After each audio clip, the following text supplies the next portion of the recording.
Policia është tërhequr në orët e mbrëmjes nga zona e Kirasit në Shkodër pasi nuk arriti të lokalizojë dhe të arrestoj personin e dyshuar që qëlloi me armë zjarri në ajër në prani të forcave policore. Sipas burimeve policore, personi në kërkim është Bajram Bregu, i cili dyshohet se gjatë ndjekjes nga policia ka qelluar një herë në ajër dhe më pas është larguar në drejtim të paditur. Ngjarja ndodhi rreth orës 15:10 minuta në lagjen Guerrile, ku shërbimet e policisë gjatë patrullimit i bën shenjë ndalimin një automjeti me 2 persona për kontroll rutinë.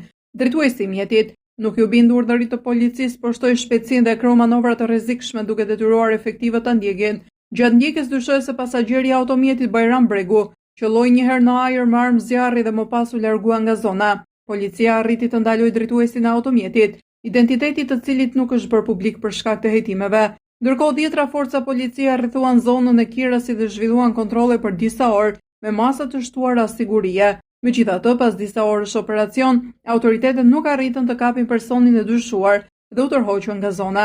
Burime nga hetimi bëjnë të ditur se në momentin e të shtënave, efektivët kërkuan përforcime pasi bëhej fjalë për një person të dyshuar me rrezikshmëri të lartë. Deri në mbërritjen e forcave shtesë, Bregu dyshohet se kishte mundur të largohej. Policia dyshon se ai mund të ketë përfituar nga komunikimi i brendshëm mes soborreve dhe baçeve të banesave në zonën e Kirasit, të cilat në disa raste lidhen me dyert të brendshme duke mundësuar arratisjen.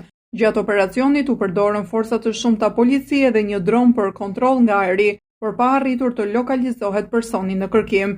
Edhe në banesën ku dyshohej se mund të ishte fshehur, kontrollet nuk dhanë rezultat.